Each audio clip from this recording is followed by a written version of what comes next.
സംസ്ഥാനത്ത് മികച്ച പോളിംഗ് 4 മണിവരെ 60% പേർ വോട്ട് രേഖപ്പെടുത്തി. 62% രേഖപ്പെടുത്തിയ വയനാട്ടിലാണ് ഉയർന്ന പോളിംഗ്. പോളിംഗ് ശതമാനം റെക്കോർഡിലേക്ക് കടക്കാനുള്ള സാധ്യതയാണുള്ളത്. തിരുവനന്തപുരത്ത് നിന്ന് കെ സജീഷ് ഉണ്ട് വിവരങ്ങളുമായി. സജീഷ്, 4 മണിയായതോടുകൂടി തന്നെ 60% പോളിംഗ് ഇപ്പോൾ രേഖപ്പെടുത്തി കഴിഞ്ഞിരിക്കുന്നു. ഒരു റെക്കോർഡ് പോളിംഗിലേക്ക് തന്നെ കേരളം വിധി എഴുതാനുള്ള സാധ്യതയാണോ കാണുന്നത്? തീർച്ചയായും സുഹേല, കേരളം ഒരുപക്ഷെ റെക്കോർഡ് പോളിംഗിലേക്ക് പോകുന്നു എന്ന് പറയേണ്ടി വരും. കഴിഞ്ഞ തവണത്തെ പോളിംഗ് ശരാശരി നോക്കുകയാണെങ്കിൽ ഒരുപക്ഷെ വലിയ തോതിലുള്ള അല്ലെങ്കിൽ കനത്ത പോളിംഗിലേക്ക് സംസ്ഥാനം പോകുന്നു എന്നാണ്. ഇനി പോളിംഗ് അവസാനിക്കാൻ 2 മണിക്കൂർ കൂടി അവശേഷിക്കുന്നുണ്ട്. സ്വാഭാവികമായിട്ടും ഈ സമയത്തൊക്കെ ഏതാണ്ട് 4 മണിയോട് കൂടി 55% ആൾക്കായിരിക്കും ഏതാണ്ട് കൂടിയ പോളിംഗെ കണക്കാക്കിയിരുന്നത്. പക്ഷേ ഇപ്പോൾ 60% മുകളിൽ സംസ്ഥാനത്തെ ഏതാണ്ട് എല്ലാ 20 ലോക്സഭാ മണ്ഡലങ്ങൾ ബഹുഭൂരിഭാഗവും 60%-അടുത്തേക്ക് വന്നിരിക്കുകയാണ്. കഴിഞ്ഞ തവണ 73% സംസ്ഥാനത്തെ ശരാശരി പോളിംഗ്, പൊതുവായുള്ള പോളിംഗ്. അത് കവച്ചു വെച്ചുകൊണ്ട് ഒരുപക്ഷെ 75%-നും 80%-നും ഇടയ്ക്ക് പോളിംഗ് പോകും എന്നാണ് നമുക്ക് ഇപ്പോൾ മനസ്സിലാക്കാൻ കഴിയുന്നത്. ഇതിൽ ഏറ്റവും പ്രധാനമായിട്ട് നേരത്തെ വടക്കൻ മേഖലയിലാണ് ഒരുപക്ഷെ കനത്ത പോളിംഗ് ഉണ്ടാകാറുള്ളത്. അത് ഇത്തവണയും അതേ രീതിയിൽ തന്നെയാണ് ഉള്ളത്. നിലവിൽ വയനാടിലാണ് 62%-ന് മുകളിൽ പോളിംഗ് പോയിരിക്കുന്നത്. ഏറ്റവും ഒടുവിൽ നമുക്ക് ലഭിക്കുന്ന കണക്ക് പ്രകാരം ഞാൻ 20 ലോക്സഭാ മണ്ഡലങ്ങളെയും പോളിംഗ് ശതമാനം പറയാം. തിരുവനന്തപുരത്ത് നിലവിൽ 60%-ആണുള്ളത്. ആറ്റിങ്ങലിൽ 59%. ഒപ്പം തന്നെ കൊല്ലത്ത് 58.57%. പത്തനംതിട്ടയിൽ 60%-ആയിട്ട് പോളിംഗ് 61%-ആയിട്ട് പോളിംഗ് ഉയർന്നിട്ടുണ്ട്. മാവേലിക്കരയിൽ 59%-ആണ് പോളിംഗ് ഉള്ളത്. ആലപ്പുഴയിൽ 61.85% ആലപ്പുഴയുള്ള പോളിംഗ്. കോട്ടയത്ത് 61%-ലേക്ക് എത്തിയിരിക്കുന്നു. ഇടുക്കിയിൽ 59%. എറണാകുളത്ത് 62%. ചാലക്കുടിയിലും എറണാകുളത്ത് 59%, ചാലക്കുടിയിൽ 62%. തൃശ്ശൂരിൽ 60%. ആലത്തൂരിൽ 61%. ഒപ്പം തന്നെ പാലക്കാട് 61%. പൊന്നാനിയിലാണ് ഒരുപക്ഷെ കുറവ് പോളിംഗ് ഇപ്പോഴും രേഖപ്പെടുത്തുന്നത്. 55%-അടുത്ത് മാത്രമാണ് പൊന്നാനിയിലെ പോളിംഗ് ഉള്ളത്. മലപ്പുറത്തും കുറഞ്ഞ പോളിംഗ് ആണ് ഇപ്പോഴുള്ളത്. 57%-ആണ് മലപ്പുറത്തെ പോളിംഗ്. കോഴിക്കോട്, ഇത് നേരത്തെ കോഴിക്കോടായിരുന്നു കഴിഞ്ഞ തവണ വലിയ പോളിംഗ് ഉണ്ടായിരുന്ന ഒരു ലോക്സഭാ മണ്ഡലം. ഇത്തവണ പക്ഷേ കോഴിക്കോടും ശരാശരിയിൽ പോളിംഗ് ആണ് ഉള്ളത്. 58% പോളിംഗ് ആണ് ഇപ്പോൾ കോഴിക്കോട് രേഖപ്പെടുത്തിയിരുന്നത്. വയനാട് 62%-ആണ്. അത് 63%-ലേക്ക് എത്തുന്നു എന്നാണ് നമുക്ക് ലഭിക്കുന്ന വിവരങ്ങൾ. വടകരയിലും പോളിംഗ് വലിയ തോതിൽ ഉയർന്നിട്ടില്ല എങ്കിൽ പോലും സാമാന്യം ഭേദപ്പെട്ട പോളിംഗ് വടകരയിലുമുണ്ട്. 59%-ആണ് വടകരയിലെ പോളിംഗ്. കണ്ണൂരിൽ 62% കഴിഞ്ഞിരിക്കുന്നു. ഒപ്പം തന്നെ കാസർഗോഡും 60%-അടുത്ത് പോളിംഗ് എത്തിയിരിക്കുകയാണ്. ഇതിൽ ഏറ്റവും പ്രധാനപ്പെട്ട കാര്യം, വടക്കൻ മേഖലയിൽ സ്വാഭാവികമായിട്ടും കനത്ത പോളിംഗ് പലപ്പോഴും ഉണ്ടായിരുന്നു. ഏറ്റവും കൂടുതൽ പോളിംഗ് കഴിഞ്ഞ തവണ രേഖപ്പെടുത്തിയിരുന്നത് നമുക്ക് നോക്കുകയാണെങ്കിൽ കണ്ണൂരും ഒപ്പം വടകര, കോഴിക്കോടാണ്. വടകരയിൽ 81%-ആണ് കഴിഞ്ഞ തവണത്തെ പോളിംഗ്. അതായത് സംസ്ഥാനത്തെ ഏറ്റവും ഉയർന്ന റെക്കോർഡ് പോളിംഗ് ആയിട്ട് രേഖപ്പെടുത്തിയിട്ട് വടകരയിലായിരുന്നു. കണ്ണൂരിൽ അത് 80%-ആയിരുന്നു കഴിഞ്ഞ തവണ. കോഴിക്കോട് 79%-ആയിരുന്നു. അങ്ങനെ സ്വാഭാവികമായി വടക്കൻ മേഖലയിൽ വലിയ പോളിംഗ് ലഭിക്കാറുണ്ടായിരുന്നു, രേഖപ്പെടുത്താറുണ്ടായിരുന്നു. ഇത്തവണ പക്ഷേ അത് സംസ്ഥാനത്ത് എമ്പാടും ആ കനത്ത പോളിംഗിലേക്ക് പോകുന്ന സൂചനയാണ് നമുക്ക് ലഭിക്കുന്നത്. പ്രത്യേകിച്ച് തെക്കൻ കേരളത്തിൽ നമുക്ക് നോക്കാം. തെക്കൻ കേരളത്തിൽ 5 ലോക്സഭാ മണ്ഡലം എടുത്തു കഴിഞ്ഞാൽ ശരാശരി പോളിംഗ് കഴിഞ്ഞ തവണ 68%. ആറ്റിങ്ങലിലും തിരുവനന്തപുരത്തും 68%. കൊല്ലത്ത് 72%. പത്തനംതിട്ടയിൽ 65% മാത്രമാണ്. മാവേലിക്കരയിൽ 71%. അതായത് ഏറ്റവും കുറഞ്ഞ പോളിംഗ് കഴിഞ്ഞ തവണ രേഖപ്പെടുത്തിയത് തെക്കൻ മേഖലയിലാണ്. പക്ഷേ ഇത്തവണ ഈ മേഖലയിലെല്ലാം തന്നെ കനത്ത പോളിംഗിലേക്ക് പോകുന്നു. ഒരുപക്ഷെ 75%-അടുത്ത് ഈ ജില്ലകൾ, ഈ ലോക്സഭാ മണ്ഡലങ്ങളിലും പോളിംഗ് പോകും. അങ്ങനെയാണെങ്കിൽ 75%-നും 80%-നും ഇടയ്ക്ക് ഉള്ള ഒരു പോളിംഗ്, അത് കനത്ത പോളിംഗ് കൂടിയാണ്. നമുക്കറിയാം, സവിശേഷമായ ഒരു രാഷ്ട്രീയ സാഹചര്യത്തിൽ കൂടിയാണ് ഇത്തവണത്തെ ലോക്സഭാ തെരഞ്ഞെടുപ്പിന് കേരളം സാക്ഷിയാവുന്നത്. ഒട്ടേറെ വിഷയങ്ങൾ, അതിതീവ്രമായ വൈകാരികമായ ഒട്ടേറെ വിഷയങ്ങൾ ഈ തെരഞ്ഞെടുപ്പ് പ്രചാരണത്തെ സ്വാധീനിക്കുന്നതും അത് വോട്ടെടുപ്പിനെ കൂടി സ്വാധീനിച്ചിട്ടുണ്ടെന്നാണ് നമുക്ക് മനസ്സിലാക്കാൻ കഴിയുന്നത്. എല്ലാ ലോക്സഭാ മണ്ഡലങ്ങളിലെ എല്ലാ പോളിംഗ് ബൂത്തുകളും 24,000-ഓളം പോളിംഗ് ബൂത്തുകളാണ് സംസ്ഥാനത്തുള്ളത്. ആ എല്ലാ പോളിംഗ് ബൂത്തുകളിലും രാവിലെ മുതൽ തന്നെ വലിയ ക്യൂ ദൃശ്യമായിരുന്നു. ഞാൻ നേരത്തെ പറഞ്ഞിരുന്നു, സംസ്ഥാനത്തെ കാലാവസ്ഥ ഉച്ചയ്ക്ക് ശേഷം മോശമാവുന്നൊരവസ്ഥയുണ്ട്.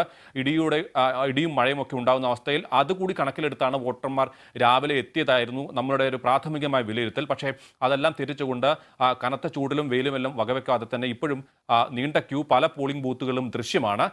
2 മണിക്ക് 3 മണിക്ക് ഇടയ്ക്ക് മാത്രമാണ് കുറച്ചുകൂടി പോളിംഗ് മന്ദഗതിയിലായത്. പക്ഷേ 3 മണിക്ക് ശേഷം വീണ്ടും ഒരു കനത്ത പോളിംഗിലേക്ക് പോവുകയാണ്. എല്ലാ പോളിംഗ് ബൂത്തുകളും ഇപ്പോഴും വലിയ ക്യൂ തന്നെ ദൃശ്യമായിട്ടുണ്ട്. അങ്ങനെ പോവുകയാണെങ്കിൽ അവസാനത്തെ 2 മണിക്കൂർ കുറെ കൂടി സജീവമായ പോളിംഗിലേക്കായിരിക്കും സംസ്ഥാനം പോവുക. 6 മണിക്ക് ശേഷം പോളിംഗ് അവസാനിക്കും. 6 മണിക്കുള്ളിൽ ഈ പോളിംഗ് ബൂത്തിൽ എത്തുന്ന ആൾക്കാർക്ക് തുടർന്ന് 1 മണിക്കൂർ കൂടി വോട്ട് രേഖപ്പെടുത്താനുള്ള സൗകര്യവും തെരഞ്ഞെടുപ്പ് കമ്മീഷൻ രേഖപ്പെടുത്തിയിട്ടുണ്ട്. അങ്ങനെയെങ്കിലും 7 മണിക്ക് ശേഷമായിരിക്കും നമുക്ക് അന്തിമമായ ഒരു പോളിംഗ് ശതമാനം എത്രയെന്ന് മനസ്സിലാക്കുക. പക്ഷേ ഇപ്പോഴത്തെ ഒരു ട്രെൻഡ് അനുസരിച്ചാണെങ്കിൽ സംസ്ഥാനത്തെ ഏറ്റവും പ്രധാനപ്പെട്ട അല്ലെങ്കിൽ സവിശേഷമായ ഒരു രാഷ്ട്രീയ സാഹചര്യത്തിൽ നടക്കുന്ന ഒരു തെരഞ്ഞെടുപ്പ് ഒരു കണക്കെടുപ്പിൽ ഈ വോട്ടെടുപ്പിലും അത് പ്രതിഫലിച്ചിട്ടുണ്ട്, വോട്ടർമാരിലും അത് പ്രതിഫലിച്ചിട്ടുണ്ട്. ഗ്രാമ നഗര ഭേദമന്യേ ഒരു കനത്ത പോളിംഗിലേക്ക് പോകുന്നു. പുതിയ വോട്ടർമാരും ഒപ്പം തന്നെ വളരെ പ്രായമേറിയ വോട്ടർമാരും എല്ലാം തന്നെ വലിയ ആവേശത്തോടു കൂടി വോട്ട് രേഖപ്പെടുത്തുന്ന ഒരു കാഴ്ചയാണ് സംസ്ഥാനത്തെ എമ്പാടും കാണാൻ കഴിയുക. ശബരിമല ഉൾപ്പെടെയുള്ള വിഷയങ്ങളുണ്ട്. ഒപ്പം തന്നെ കേന്ദ്ര സർക്കാരിനെതിരായ ഭരണവിരുദ്ധ വികാരമുണ്ട്. ന്യൂനപക്ഷങ്ങളുടെ കേന്ദ്രീകരണം ഈ വോട്ടെടുപ്പിൽ ഉണ്ടാകുമെന്ന വിലയിരുത്തലുണ്ട്. ഇതെല്ലാം കൂടി ഈ വോട്ടെടുപ്പിൽ പ്രതിഫലിച്ചു എന്ന് പറയേണ്ടി വരും. നൽകിയത് ശ്യാം ആർ ബാബു, ആസിഫ്, അതോടൊപ്പം KR സാജു എന്നിവർ കൂടി ചേരുകയാണ്. ആദ്യം സാജുവിലേക്ക്. സാജു, വടക്കൻ കേരളത്തെ സംബന്ധിച്ചിടത്തോളം സജീഷ് സൂചിപ്പിച്ചതുപോലെ താരതമ്യേന കുറഞ്ഞ മറ്റു മണ്ഡലങ്ങളെ അപേക്ഷിച്ച് കുറഞ്ഞ ഒരു പോളിംഗ് ശതമാനമാണോ ഇപ്പോഴുള്ളത്? എന്താണ് വിവരങ്ങൾ?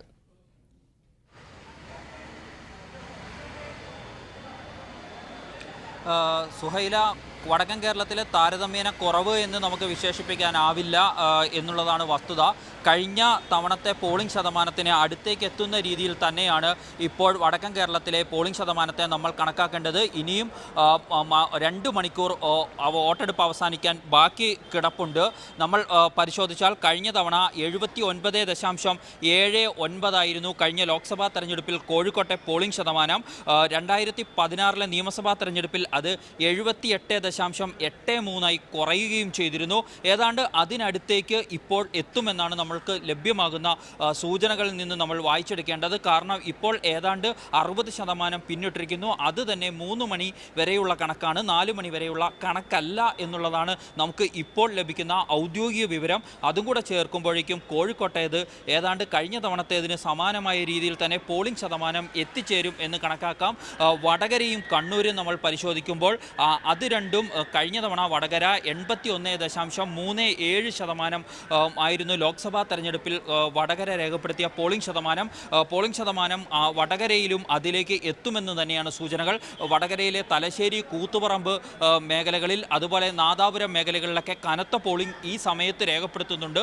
പലയിടത്തും വലിയ വോട്ടർമാരുടെ നീണ്ട നിരയുണ്ട് എന്നാണ് നമുക്ക് അവിടെ നിന്ന് മനസ്സിലാക്കാനാവുന്ന. കണ്ണൂർ ഇപ്പോൾ തന്നെ ഏതാണ്ട് 3 മണി വരെയുള്ള ഔദ്യോഗിക കണക്കുകൾ പ്രകാരം തന്നെ കണ്ണൂരിലേത് 61% പോളിംഗ് രേഖപ്പെടുത്തിയിരുന്നു. അത് പരിശോധിക്കുകയാണെങ്കിൽ കഴിഞ്ഞ തവണ 81 ആയിരുന്നു കണ്ണൂരിലെ പോളിംഗ് ശതമാനം. ഏതാണ്ട് അതിലേക്ക് തന്നെ കണ്ണൂർ പോകുന്നു എന്ന് വേണം നമ്മൾ കണക്കാക്കേണ്ടത്. കാസർഗോഡും ഏതാണ്ട് സമാനമായ രീതിയിൽ തന്നെയാണ് പുരോഗമിക്കുന്നത് എന്നാണ് നമ്മൾ മനസ്സിലാക്കേണ്ടത്. പക്ഷേ കാസർഗോഡ് കഴിഞ്ഞ തവണ മികച്ച പോളിംഗ് രേഖപ്പെടുത്തിയ മണ്ഡലങ്ങളിലൊന്നാണ്. 78.39% എന്നാൽ ഇപ്പോഴത്തെ ഒരു കണക്ക് വെച്ച് അത്രയും എത്തും എന്ന കാര്യം നമുക്ക് പറയാനാവില്ല. മലപ്പുറവും പൊന്നാനിയും കഴിഞ്ഞ തവണയും 71 ആയിരുന്നു മലപ്പുറത്തേത്. പൊന്നാനിയിലേത് 74% ആയിരുന്നു. അത്ര അടുത്തേക്ക് മാത്രമേ, അല്ലെങ്കിൽ അതിന് തൊട്ട് താഴെ മാത്രമേ ഇങ്ങനെയാണ് പോളിംഗ് പുരോഗമിക്കുന്നതെങ്കിൽ ഈ 2 മണ്ഡലങ്ങളും എത്തുകയുള്ളൂ എന്ന് കണക്കാക്കണം. പക്ഷേ വയനാടിനെ സംബന്ധിച്ചിടത്തോളം വയനാട് കഴിഞ്ഞ തവണ 73.25% മാത്രമായിരുന്നു വയനാട്ടിലെ കഴിഞ്ഞ ലോക്സഭാ തെരഞ്ഞെടുപ്പിലെ പോളിംഗ് എങ്കിൽ ഇന്ന് 3 മണിക്ക് മുമ്പ് 60% പിന്നിടുകയും ഇപ്പോൾ 62% വരെയും പോളിംഗ് എത്തുകയും ചെയ്തിട്ടുണ്ട് വയനാട്ടിലേത്. നമുക്കറിയാം AICC അധ്യക്ഷൻ രാഹുൽ ഗാന്ധി ജനവിധി തേടുന്ന മണ്ഡലമാണ് വയനാട്. ഈ രീതിയിലാണെങ്കിൽ അവിടുത്തെ വോട്ടിംഗ് പുരോഗമിക്കുന്നതെങ്കിൽ കഴിഞ്ഞ തവണത്തെ വോട്ടിംഗ് ശതമാനത്തെ വയനാട് കവച്ചുവെക്കും എന്ന കാര്യവും നമുക്ക് തർക്കമില്ല. മാത്രമല്ല ഇപ്പോൾ ഉച്ചയ്ക്ക് ശേഷം, അതായത് 4 മണി ആയതോടുകൂടി നമുക്ക് ബൂത്തുകളിലെല്ലാം തന്നെ വടക്കൻ കേരളത്തിൽ നീണ്ട നിര ദൃശ്യമാകുന്നത് കാണാം. നമ്മൾ രാവിലെ കണക്ക് കൂട്ടിയിരുന്നത് രാവിലത്തെ ഒരു തിരക്കിന് ശേഷം കാലാവസ്ഥ വൈകുന്നേരം മോശമാകാൻ സാധ്യതയുണ്ട്, അതുകൊണ്ട് പരമാവധി ആളുകൾ രാവിലെ വോട്ട് ചെയ്ത് ബൂത്തുകളിൽ നിന്നും മടങ്ങുന്നു എന്നായിരുന്നു. എന്നാൽ ആ കണക്കുകൂട്ടലുകളെ ഇപ്പോൾ വടക്കൻ കേരളം തെറ്റിക്കുന്നു എന്നുകൂടി നമുക്ക് പറയേണ്ടിയിരിക്കുന്നു. പലയിടത്തും ഇപ്പോൾ നമ്മൾ നിൽക്കുന്ന ബൂത്ത് തന്നെ കാണാം. ഇത് കോഴിക്കോട് വെള്ളിമാട് കുന്നിലെ മണ്ഡലത്തിലെ JDT-യിലെ ബൂത്താണ്.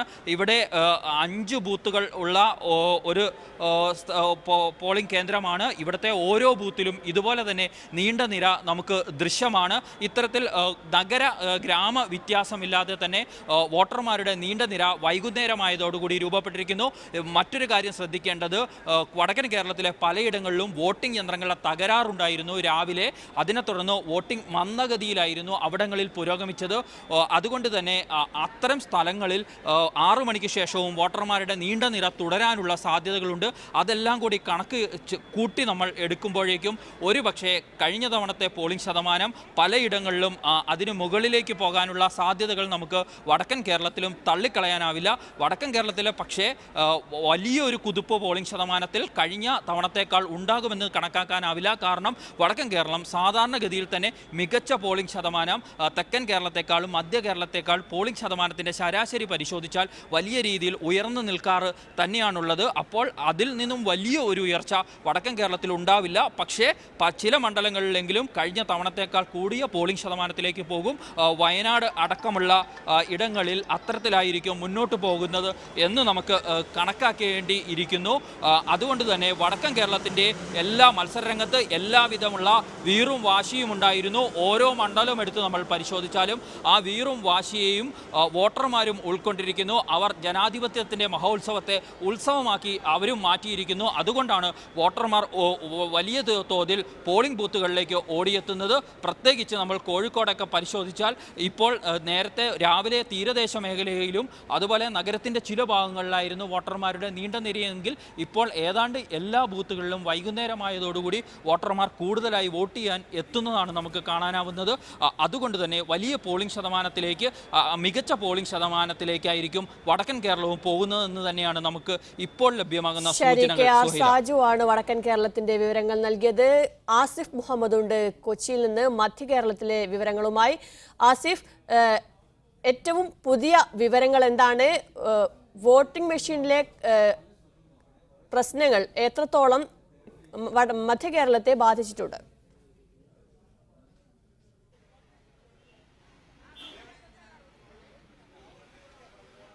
സുഹൈല, തീർച്ചയായും രാവിലെ മാത്രമാണ് വോട്ടിംഗ് മെഷീനിലെ തകരാറുകൾ മധ്യ കേരളത്തിലെ വോട്ടെടുപ്പിനെ ഏതെങ്കിലും തരത്തിൽ ബാധിച്ചത്. ഇപ്പോൾ അത്തരത്തിലുള്ള പ്രശ്നങ്ങളെല്ലാം പരിഹരിച്ച് സുഗമമായി മുന്നോട്ട് പോകുന്നുണ്ട്. ഇപ്പോൾ 4-5 ബൂത്തുകളിൽ ഇടയ്ക്ക് ഇത്തരത്തിൽ ഏതെങ്കിലും തകരാറുണ്ടായിരുന്നെങ്കിൽ അതും കൃത്യമായി പരിഹരിച്ചിട്ടുണ്ട്. അതുകൊണ്ട് തന്നെ മധ്യ കേരളത്തിൽ അത്തരത്തിൽ ഇപ്പോൾ നിലവിൽ വോട്ടിംഗ് യന്ത്രത്തിൽ എന്തെങ്കിലും തകരാറ് വോട്ടിങ്ങിനെ ബാധിക്കുന്നില്ല. പക്ഷേ ഒരു കനത്ത പോളിംഗിലേക്കാണ് മധ്യ കേരളവും പോയിക്കൊണ്ടിരിക്കുന്നത്. കഴിഞ്ഞ തവണത്തേക്കാൾ പോളിംഗ് എല്ലാ മണ്ഡലങ്ങളിലും രേഖപ്പെടുത്താനുള്ള ഒരു സാധ്യത തന്നെയാണ് ഇപ്പോൾ നിലനിൽക്കുന്നത്. നമുക്ക് മധ്യ കേരളത്തിലെ അവസാനത്തെ ലഭിച്ചിരിക്കുന്ന 4 മണി വരെയുള്ള പോളിംഗ് ശതമാനം പരിശോധിച്ചാൽ ചാലക്കുടിയിൽ 62.16 ചാലക്കുടിയിലെ പോളിംഗ് ശതമാനം ഉയർന്നിരിക്കുന്നു. എറണാകുളത്ത് അത് 4 മണി വരെയുള്ളത് 58.06 ഇടുക്കിയിൽ 60.43, കോട്ടയത്ത് 61.13 എന്നിങ്ങനെയാണ് ഒടുവിലെ ലഭിച്ചിരിക്കുന്ന പോളിംഗ് നില. അതുപോലെ തന്നെ ആലത്തൂരിലും തൃശ്ശൂരിലും 60% മുകളിലേക്ക് ഇപ്പോൾ പോളിംഗ് ഉയർന്നിരിക്കുന്നു. നിലവിൽ എറണാകുളം ഒഴികെയുള്ള മറ്റു മണ്ഡലങ്ങളിലെല്ലാം 4 മണി വരെയുള്ള പോളിംഗ് ശതമാനം പരിശോധിക്കുമ്പോൾ അത് 60 മുകളിലേക്ക് ഉയർന്നിരിക്കുന്നു. ഇടുക്കിയിൽ കഴിഞ്ഞ തവണത്തേക്കാൾ 10% താഴെ മാത്രം വ്യത്യാസം മാത്രമാണ് ഇടുക്കിയിലെ സംബന്ധിച്ചോളം ഇപ്പോൾ വോട്ടിംഗ് ശതമാനത്തിലുള്ളത്. ഇനിയും ഏകദേശം 2 മണിക്കൂറോളം വോട്ടിംഗിന് സമയം അവശേഷിക്കുമ്പോൾ അത് 10% വ്യത്യാസം എന്തായാലും വലിയ രീതിയിൽ മുന്നോട്ട് പോകാനുള്ള സാധ്യതയുണ്ട്. അപ്പോൾ തന്നെ ഇടുക്കിയിലും കഴിഞ്ഞ തവണത്തേക്കാൾ കൂടുതൽ പോളിംഗ് രേഖപ്പെടുത്താൻ സാധ്യതയുണ്ട്. എറണാകുളത്തിന്റെ കാര്യമെടുത്താൽ എറണാകുളത്ത് ഇപ്പോൾ നിലവിൽ 58.1, പക്ഷേ കഴിഞ്ഞ തവണ എറണാകുളത്തിന്റെ വോട്ടിംഗ് നില 73.6 മാത്രമാണ്. അങ്ങനെ വരുമ്പോൾ എറണാകുളത്ത് പോലും ഇത്തവണ കനത്ത പോളിംഗാണ് ഈ നിമിഷങ്ങളിൽ രേഖപ്പെടുത്തിയിരിക്കുന്നത്. ഇനിയും 2 മണിക്കൂർ ശേഷിക്കുമ്പോൾ 5% വോട്ട് കൂടി രേഖപ്പെടുത്തിയാൽ പോലും എറണാകുളത്ത് അടക്കം കഴിഞ്ഞ തവണത്തേക്കാൾ കൂടുതൽ വോട്ടിംഗിലേക്ക് കാര്യങ്ങൾ പോകും. ചാലക്കുടിയിൽ കഴിഞ്ഞ തവണ 76.8 ആയിരുന്നുവെങ്കിൽ ഇപ്പോൾ തന്നെ 62.2% പോളിംഗ് രേഖപ്പെടുത്തിയിരിക്കുന്നു. അതുകൊണ്ട് ചാലക്കുടിയിലും കഴിഞ്ഞ തവണത്തേക്കാൾ പോളിംഗ് ശതമാനം ഉയരാനുള്ള ഒരു സാധ്യതയുള്ളതാണ്. തൃശ്ശൂരും ആലത്തൂരിലും സമാന സാഹചര്യമാണ്. ഇപ്പോൾ തന്നെ 60% മുകളിലേക്ക് വോട്ടിംഗ് പോയിരിക്കുന്നു. ഏകദേശം 10-12% കൂടി വോട്ടിംഗ് മാത്രമാണ് കഴിഞ്ഞ തവണത്തെ വോട്ടിംഗ് എത്താൻ തൃശ്ശൂരിലും ആലത്തൂരിലും അവശേഷിക്കുന്നത്. കോട്ടയത്തും ഇപ്പോൾ മികച്ച പോളിംഗ് ആണ് രേഖപ്പെടുത്തിക്കൊണ്ടിരിക്കുന്നത്. കോട്ടയത്ത് 4 മണി വരെയുള്ള വിവരപ്രകാരം 61.2% പോളിംഗ് രേഖപ്പെടുത്തിയിരിക്കുന്നു. കോട്ടയത്ത് കഴിഞ്ഞ തവണ ഇത് 71.6 ആയിരുന്നു. ഇനി ഏകദേശം 10% താഴെ വോട്ടിംഗ് രേഖപ്പെടുത്തിയാൽ പോലും കഴിഞ്ഞ തവണത്തെ പോളിംഗിനെ മറികടക്കുന്നതിലേക്ക് കോട്ടയവും കാര്യങ്ങൾ എത്തിച്ചേരും. ഏതായാലും മധ്യകേരളത്തിലും മികച്ച പോളിംഗ് തന്നെ രേഖപ്പെടുത്തിയിരിക്കുന്നു. എറണാകുളത്താണ് കുറഞ്ഞ പോളിംഗിൽ പോലും. സാധാരണഗതിയിൽ എറണാകുളത്ത് ഇത്തരത്തിൽ കുറഞ്ഞ പോളിംഗിലേക്കാണ് കാര്യങ്ങൾ പോകാറുള്ളത്. കഴിഞ്ഞ തവണ 72% മാത്രം പോളിംഗ് രേഖപ്പെടുത്തിയ മണ്ഡലമായിരുന്നു എറണാകുളം. ആ എറണാകുളത്ത് പോലും ഇപ്പോൾ പരിശോധിക്കുമ്പോൾ 60-നടുത്ത് ശതമാനത്തിലേക്ക് വോട്ടിംഗ് എത്തിയിരിക്കുന്നു. അതുകൊണ്ട് എറണാകുളം അടക്കമുള്ള മണ്ഡലങ്ങളിൽ കഴിഞ്ഞ തവണത്തെക്കാളും കൂടുതൽ വോട്ട് രേഖപ്പെടുത്താനുള്ള സാഹചര്യമാണുള്ളത്. കേരളം റെക്കോർഡ് പോളിംഗിലേക്ക് പോകുന്നു എന്നാണ് ഇപ്പോൾ ലഭ്യമാകുന്ന വിവരങ്ങൾ സൂചിപ്പിക്കുന്നത്. 62% പേർ ഇതുവരെ വോട്ട് രേഖപ്പെടുത്തിയിരിക്കുന്നു. തെക്കൻ കേരളത്തിൽ നിന്ന് ശ്യാം ആർ ബാബു കൂടി ചേരുകയാണ്. ശ്യാം, വലിയ ഒരു പോളിംഗ്, കനത്ത പോളിംഗ് ആണ് ഇപ്പോൾ കേരളത്തിലുടനീളം രേഖപ്പെടുത്തിക്കൊണ്ടിരിക്കുന്നത്. എന്താണ് തെക്കൻ കേരളത്തിലെ വിവരങ്ങൾ?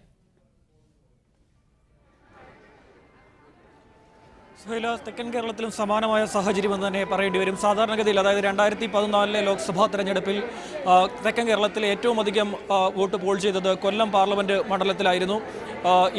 ഏറ്റവും കുറവുണ്ടായിരുന്നത് പത്തനംതിട്ട പാർലമെന്റ് മണ്ഡലത്തിലായിരുന്നു. എന്നാൽ ഇതൊക്കെ കടന്ന് പോളിംഗ് ശതമാനം ഉയർന്നു പോകും എന്ന് തന്നെ മനസ്സിലാക്കാൻ സാധിക്കും. പ്രത്യേകിച്ചും ഏറ്റവും കുറവ് പോളിംഗ് നിലനിന്നിരുന്ന പത്തനംതിട്ടയിലാണ് ഇപ്പോൾ ഏറ്റവും അധികം പോളിംഗ് രേഖപ്പെടുത്തിയിരിക്കുന്നത്. 3 മണിവരെയുള്ള കണക്കനുസരിച്ച് പത്തനംതിട്ടയിൽ ഏതാണ്ട് 60%-ലധികം പോളിംഗ് രേഖപ്പെടുത്തിയിരിക്കുന്നു. അതിന് തൊട്ടു പിന്നാലെ തന്നെ കൊല്ലം ഏതാണ്ട് 58% പോളിംഗ് കൊല്ലത്ത് രേഖപ്പെടുത്തിയിരിക്കുന്നു. ഇതെല്ലാം തന്നെ 3 മണിക്കുള്ള കണക്കാണ്. ഇപ്പോൾ ഔദ്യോഗിക വിവരം മാത്രമാണ്. അതായത് ഇലക്ഷൻ കമ്മീഷന്റെ സൈറ്റിൽ പ്രസിദ്ധീകരിച്ചിരിക്കുന്ന ആ ഒരു കണക്ക് മാത്രമാണ്. 4 മണിവരെയുള്ള കണക്ക് പരിശോധിക്കുമ്പോൾ ഏതാണ്ട് ഇപ്പോൾ 4 മണി കഴിഞ്ഞിരിക്കുന്നു. 60% മുകളിലേക്ക് കൊല്ലവും തിരുവനന്തപുരവും ആറ്റിങ്ങിലും ഒക്കെ പോയി എന്ന് വേണം മനസ്സിലാക്കാൻ. ഞാനിപ്പോൾ നിൽക്കുന്നത് തിരുവനന്തപുരത്തിന്റെ തീരദേശ മേഖലയിലാണ്. ഇവിടെയൊക്കെ ഇപ്പോഴും വലിയ ക്യൂ കാണാൻ സാധിക്കും. തിരുവനന്തപുരം പാർലമെന്റ് മണ്ഡലത്തിൽ തന്നെ ഏറ്റവും അധികം പോളിംഗ് രേഖപ്പെടുത്തിക്കൊണ്ടിരിക്കുന്നത് പാറശാല, കോവളം ഈ 2 നിയമസഭാ മണ്ഡലങ്ങളിലാണ് ഏറ്റവും അധികം പോളിംഗ് രേഖപ്പെടുത്തിക്കൊണ്ടിരിക്കുന്നത്. അതേ തലത്തിൽ തന്നെ ഇന്ന് രാവിലെ മുതൽ പോളിംഗ് ശതമാനം ഈ ഒരു മേഖലകളിലൊക്കെ ഉയരുകയായിരുന്നു. അത് അതേ രീതിയിൽ തന്നെ ഇപ്പോഴും പുരോഗമിക്കുന്നു എന്ന് തന്നെ പറയേണ്ടി വരും. പ്രത്യേകിച്ചും തിരുവനന്തപുരത്തെ സംബന്ധിച്ചിടത്തോളം ഏറ്റവും പ്രധാനപ്പെട്ട, അതായത് തിരുവനന്തപുരത്തിൻ്റെ പാർലമെന്റ് തെരഞ്ഞെടുപ്പ് ചരിത്രത്തിൽ തന്നെ ഏറ്റവും വലിയ മത്സരമാണ് നടക്കുന്നത്. കനത്ത ത്രികോണ മത്സരം, അതായത് സംസ്ഥാനത്തെ ഏറ്റവും വലിയ ത്രികോണ മത്സരം നടക്കുന്നു എന്ന് പറയപ്പെടുന്നത് തിരുവനന്തപുരം മണ്ഡലത്തിലാണ്. മുന്നണികൾ ആ രീതിയിൽ തന്നെയുള്ള വാശിയേറിയ പ്രചാരണമായിരുന്നു നടത്തിയിരുന്നത്. അതേ രീതിയിൽ തന്നെ ജനം അത് ഏറ്റെടുത്തു എന്ന് മനസ്സിലാക്കുന്ന കാഴ്ചകളാണ് ഇപ്പോൾ കാണുന്നത്. എനിക്ക് പിന്നിൽ തന്നെ കാണാൻ സാധിക്കും നിരവധി ആളുകൾ, വലിയ ക്യൂ തന്നെ വന്നിരിക്കുന്നു. വലിയ ക്യൂവിൽ, അതായത് ഈ ഒരു തെരഞ്ഞെടുപ്പിൻ്റെ വാശി എത്രത്തോളം ഉണ്ടോ അത് തെളിയിക്കുന്ന തരത്തിൽ തന്നെ ആളുകളും ജനങ്ങളും ഇത്തരത്തിൽ വോട്ട് ചെയ്യാനായി എത്തിയിരിക്കുന്നു. കൊല്ലത്തും സമാനമായ അവസ്ഥയാണ്. കൊല്ലത്തും ഏറ്റവും വലിയ പോരാട്ടം നടക്കുകയാണ്. LDF-നെ സംബന്ധിച്ചിടത്തോളം അഭിമാനപരമായിട്ടുള്ള പോരാട്ടം കൊല്ലത്ത് നടന്നുകൊണ്ടിരിക്കുകയാണ്. കഴിഞ്ഞ പ്രാവശ്യം NK പ്രേമചന്ദ്രൻ, CPM-ന്റെ ഏറ്റവും വലിയ നേതാവ്, പോളിറ്റ് ബ്യൂറോ അംഗമായ MA ബേബിയെ പരാജയപ്പെടുത്തിയ മണ്ഡലമാണ് കൊല്ലം. അവിടെയും അതുകൊണ്ട് തന്നെ CPM-ന് അഭിമാന പോരാട്ടം നടക്കുകയാണ്. അതുകൊണ്ട് തന്നെ അവിടെയും കനത്ത പോളിംഗ് ഉയരുന്നു എന്ന് വേണം മനസ്സിലാക്കാൻ. ഈ പോളിംഗ് ഉയരുന്നത് ആർക്ക് പ്രയോജനപ്പെടുമെന്നൊക്കെ ഇനിയിപ്പോൾ എക്സിറ്റ് പോൾ വരുമ്പോൾ തന്നെ അറിയാൻ സാധിക്കുകയുള്ളൂ. അല്ലാതെ ഇതിനു മുമ്പ് ഇത് പല തരത്തിലുള്ള കണക്കൂട്ടലുകളാണ് നടത്തുന്നത്. ഇവിടെ തിരുവനന്തപുരത്താണെങ്കിൽ 3 മുന്നണികളും പോളിംഗ് ഉയരുന്നത് തങ്ങൾക്ക് അനുകൂലമാണ് എന്നാണ് പറയുന്നത്. അതുപോലെ തന്നെ പത്തനംതിട്ടയിലും ഈ 3 മുന്നണികളും പ്രതീക്ഷയിലാണ്. പത്തനംതിട്ടയുടെ ചരിത്രത്തിലെ തന്നെ ഏറ്റവും വലിയ പോളിംഗിലേക്കാണ് കാര്യങ്ങൾ പോകുന്നത്. പ്രത്യേകിച്ചും 60%, 3 മണിക്ക് 60% എന്ന് പറയുമ്പോൾ പത്തനംതിട്ടയുടെ ചരിത്രത്തിലെ ആദ്യത്തെ സംഭവം എന്നൊരു പക്ഷേ പറയേണ്ടി വരും. സാധാരണഗതിയിൽ പത്തനംതിട്ട ജില്ലയിലെ നിയമസഭാ മണ്ഡലങ്ങളിലെ തെരഞ്ഞെടുപ്പിൽ പോലും ഇത്രയധികം പോളിംഗ് രേഖപ്പെടുത്തിയിട്ടില്ല. അവിടെ അത്രത്തോളം വാശിയേറിയ പോരാട്ടം പത്തനംതിട്ടയിൽ നടക്കുന്നു. നമുക്കറിയാം, നേരത്തെ ശബരിമല അടക്കമുള്ള വിഷയങ്ങൾ ചർച്ച ചെയ്ത മേഖലയാണ് ഈ പത്തനംതിട്ട പാർലമെന്റ് മണ്ഡലം. പത്തനംതിട്ടയിൽ നിന്നാണ് ഇത്തരത്തിലുള്ള ചർച്ചകളൊക്കെ ഉയർന്നു വന്നത്. ഈ തെരഞ്ഞെടുപ്പ് ആരംഭിക്കുന്ന സമയത്ത് തന്നെ വികസനമായിരുന്നു പ്രധാന മുന്നണികളുടെ എല്ലാം തന്നെ ചർച്ചാ വിഷയം. വികസനമായിരുന്നെങ്കിൽ അത് പിന്നീട് ശബരിമലയിലേക്കും അതുപോലെ ഇത്തരത്തിൽ വർഗീയ വിഷയങ്ങളിലേക്കൊക്കെ മാറിപ്പോയ ഒരു തെരഞ്ഞെടുപ്പാണ്. ഏറെ ശ്രദ്ധയെ ആകർഷിച്ച ഒരു തെരഞ്ഞെടുപ്പാണ്. രാഹുൽ ഗാന്ധി കേരളത്തിൽ വന്ന് മത്സരിക്കുന്നു എന്ന തരത്തിൽ ഏറ്റവും ചരിത്രപരമായിട്ടുള്ള ഒരു തെരഞ്ഞെടുപ്പാണ് നടന്നുകൊണ്ടിരിക്കുന്നത്. അതേ തരത്തിൽ തന്നെ ജനം ഏറ്റെടുത്തു എന്ന് പറയേണ്ടി വരും. സുഹൈല നേരത്തെ സൂചിപ്പിച്ച പോലെ തന്നെ സംസ്ഥാനത്തിൻ്റെ ചരിത്രത്തിൽ ഏറ്റവും അധികം വോട്ട് പോൾ ചെയ്യാൻ പോകുന്ന ഒരു തെരഞ്ഞെടുപ്പായിരിക്കും ഒരുപക്ഷേ ഈ നടക്കാൻ പോകുന്നത്. ഇനി 2 മണിക്കൂർ കൂടിയാണ് ബാക്കിയുള്ളത്. ഇലക്ഷൻ കമ്മീഷന്റെ സൈറ്റിൽ ഏതാണ്ട് 3 മണി വരെയുള്ള കണക്ക് വന്നു കഴിഞ്ഞു. ഇന്ന് 4 മണിയുടെ കണക്ക് വരുമ്പോൾ ഒരുപക്ഷേ തിരുവനന്തപുരം മണ്ഡലം തന്നെ ഏതാണ്ട് 63% മുകളിലേക്ക് പോയി കാണും. 2014 തിരുവനന്തപുരം പാർലമെന്റ് മണ്ഡലത്തിൽ രേഖപ്പെടുത്തിയത് 68.9% വോട്ടായിരുന്നു. ഇത്തവണ എന്തായാലും അതൊരു 75% എത്തുമെന്ന് പറയാം. കൊല്ലത്ത് കഴിഞ്ഞ ലോക്സഭാ തെരഞ്ഞെടുപ്പിൽ 72% അവിടെയും 80-ന് മുകളിലേക്ക് ഒരുപക്ഷെ പോളിംഗ് പോയേക്കുമെന്ന് പറയാം. ഈ ജില്ലകളെ പരിശോധിക്കുമ്പോൾ, അതായത് തെക്കൻ ജില്ലയെ പരിശോധിക്കുമ്പോൾ ഏറ്റവും അധികം പോളിംഗ് വരാൻ പോകുന്നത് പത്തനംതിട്ടയിൽ തന്നെയാണ്. പത്തനംതിട്ട ഇതിനോടകം തന്നെ 60% കടന്നു പോയിരിക്കുന്നു. വലിയ പോരാട്ടം തന്നെ ഈ ഒരു തെരഞ്ഞെടുപ്പ്. മുന്നണികൾ എത്രത്തോളം വാശിയേറിയ പോരാട്ടമെന്ന് പറഞ്ഞു, അത് അതേ രീതിയിൽ തന്നെ ജനം ഏറ്റെടുക്കുന്ന ഒരു കാഴ്ചയാണ് ഈ ബൂത്തുകളിലൊക്കെ തന്നെ കാണാൻ സാധിക്കുന്നത്. ലോക്സഭാ തെരഞ്ഞെടുപ്പിൽ വലിയ ഒരു പോളിംഗ് തന്നെയാണ് കേരളം രേഖപ്പെടുത്തുന്നത്. 4 മണിയാകുമ്പോഴേക്കും നിലവിൽ വന്ന ഔദ്യോഗിക വിവരപ്രകാരം 62% പേർ ഇപ്പോൾ വോട്ട് രേഖപ്പെടുത്തിയിരിക്കുന്നു. വലിയ ഒരു റെക്കോർഡ് പോളിംഗിലേക്ക് തന്നെ കേരളം പോകുമെന്നാണ് ഞങ്ങളുടെ പ്രതിനിധികൾ റിപ്പോർട്ട് ചെയ്യുന്നത്.